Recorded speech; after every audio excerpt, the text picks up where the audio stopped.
Hello, my name is Mark Taylor. Welcome to the Education on Fire podcast network. This show is sponsored by the National Association for Primary Education. Hello and welcome to the Education on Fire podcast. The place where we share creative and inspiring learning in our schools.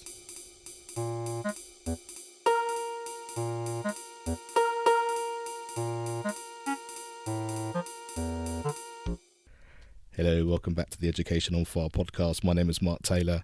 I hope you enjoyed last week's episode where I was explaining my vision really for how the Education on Fire community is going to come together to support children moving forward, and I'll give you more details about that as we go into 2020.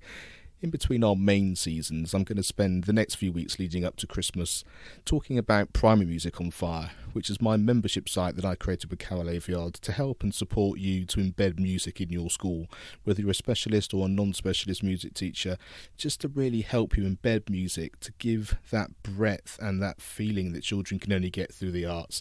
And so I wanted to have a conversation with Carol. We started back in February 2019 and talk a little bit about how it's developed, the sorts of things that we do, how we're supporting people all the way around the world actually through the people in the membership, which is very exciting, and just give you a flavour of what that's like and exactly how you can be involved. So I hope you enjoy this. This is my conversation with Carol Aviard talking about our Primary Music on Fire membership site. Hello and welcome back to the Education on Fire podcast, and this our Primary Music on Fire specials. I'm here with Carol Aviard. Hi. So we thought today we would come back and just talk to you a little bit about the membership, how it's been going. We launched back in February, wasn't it, 2019? Mm-hmm. So we thought we'd let us know how it's been going, the sorts of things we've been doing, the sorts of questions that we've been answering, and how we see it developing going forward. I like the fact that we have our resources on the website, which help people to get that very, very first music lesson out of the way. And we've had lots of inquiries about ocarinas, recorders and singing, which are those absolute basics, which is great. That's what we're here for, is to get those basics embedded in school, and then we can start taking it on elsewhere. I think our ukulele has been a real success as well, hasn't it? We've had lots of inquiries about that and lots of people joining in and downloading the information. I think if you're working in a school, a whole school, ukulele is a little bit further up our pyramid. It's more slightly more top of the tree there, but some people are there already. So that's what they're looking for. Yeah, I think that's a really key factor.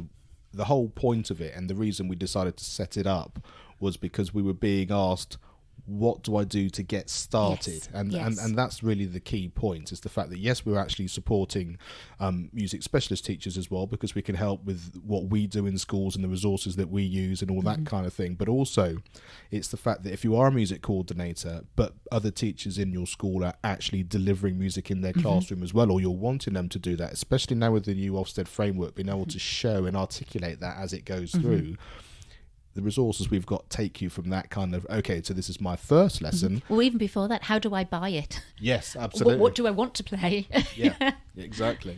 And so it just really gives you the sense of, you can see how the whole thing progresses through. And as you mentioned, we've got our Primary Music on Fire pyramid, which just shows you how you can sort of progress through music as it develops through the school, as you embed it more. So we talk about very beginner rhythm, very beginner singing, very beginner, like I said, instrumental lessons, whether that's ocarina and recorder, and we've got samba, we've got djembe in there, we've got our ukulele that we've been doing with Paul Mansell, and we've incorporated that not just in those beginner lessons, but also how it can be fun as well, like our Christmas ukulele that we're going to be doing in December, which is going to be fabulous. It's lovely that people have been sharing their resources back again. I know we had people offering songs and, saying, oh, we're singing this song for whatever part of the year that they're in. There's a harvest song, wasn't there, that somebody shared, which I then picked up on and went, yep, great, loving that song. Absolutely. And that's lovely to make that go around.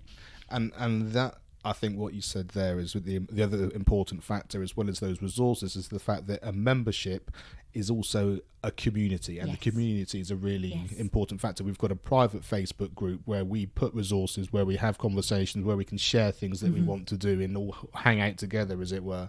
And that's really important, because yes, you might be wanting to learn how to do your first ocarina or your first recorder, but you might then just have a question about how you're then doing that in your class, and that's when Carol and I can jump in, but also the other members of the community can join in as well. Yeah, we don't have all the answers, so it's nice if somebody else joins in.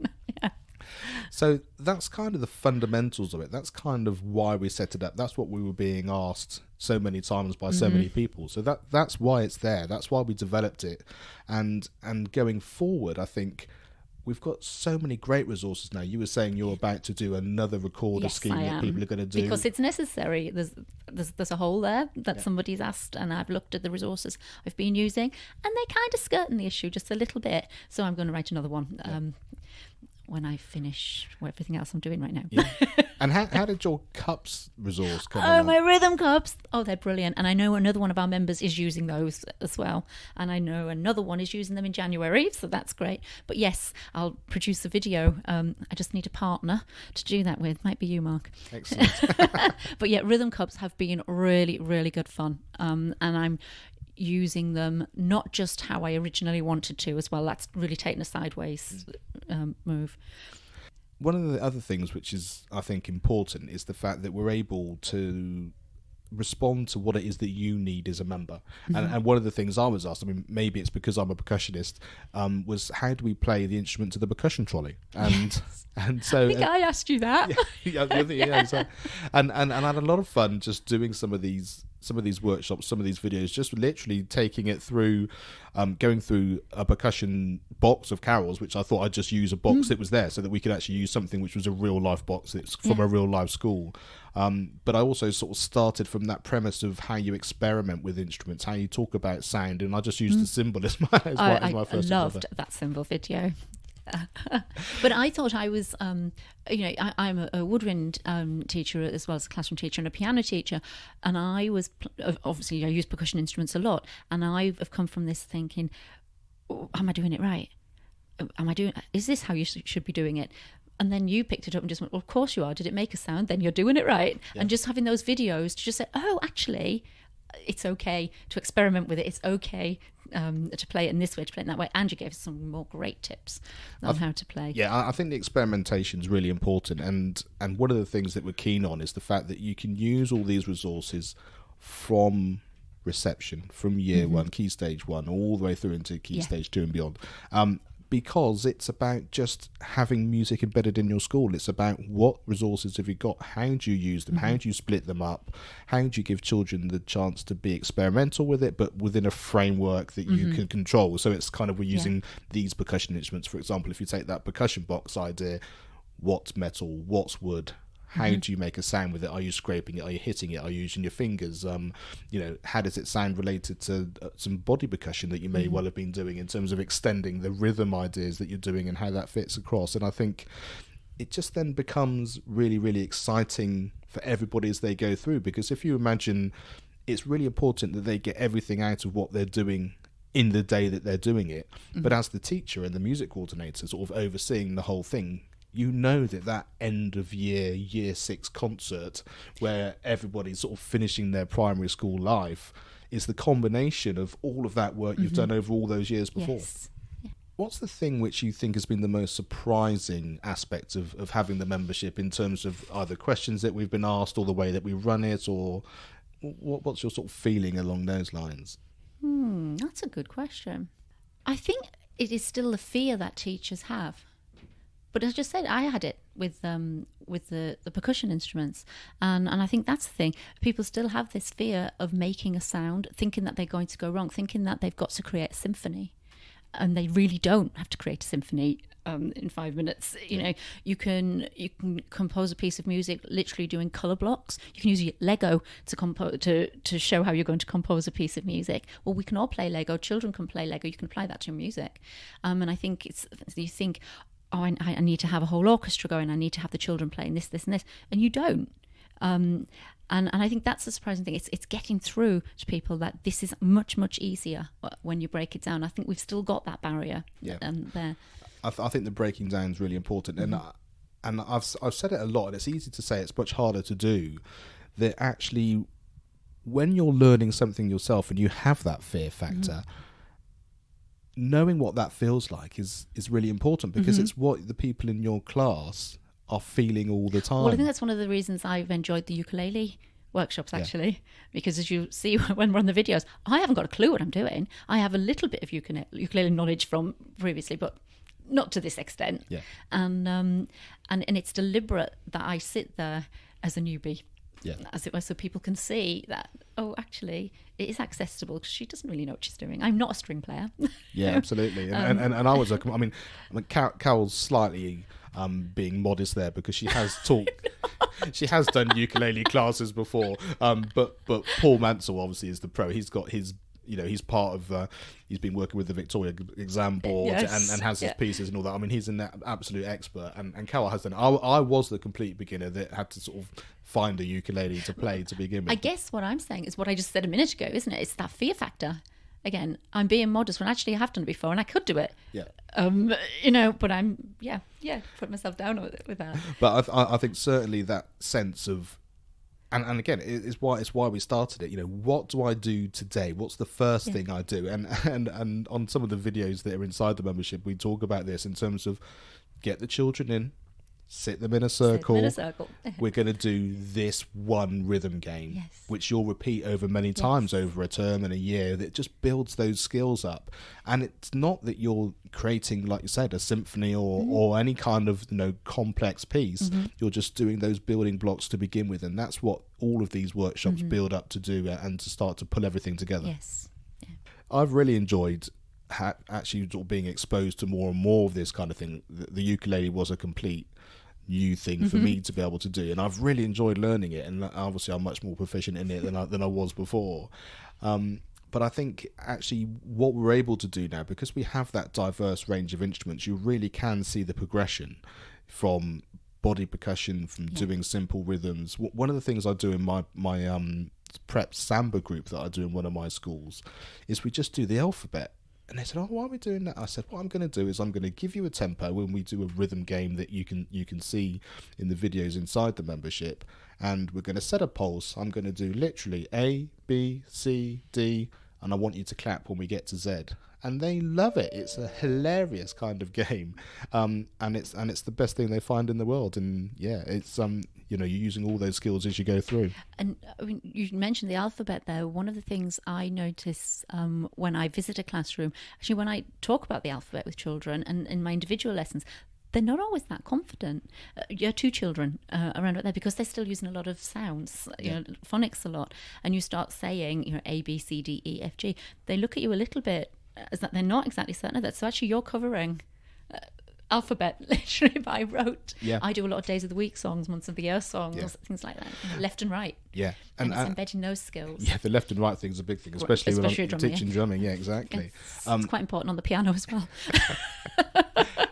And it brings up a really important thing, which is the fact that if you're a classroom teacher doing music, you know much more than even Carol and I do in terms of about the pupils that you're actually teaching, because you know the ones that have got strengths and weaknesses in certain areas. You know their personalities. You know how they react to certain situations. You'll know from an academic point of view why you want to pitch that, whether you're doing it in phonics, whether you're doing ABC, whether you want to do these particular things as a times table, because all you're doing is creating a rhythm that you can add anything to.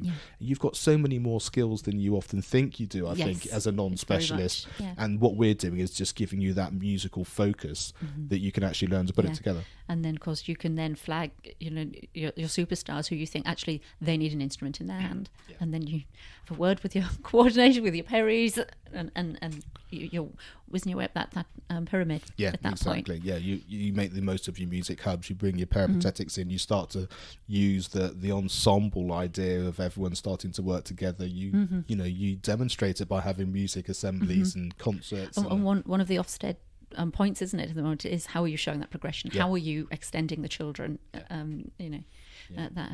able.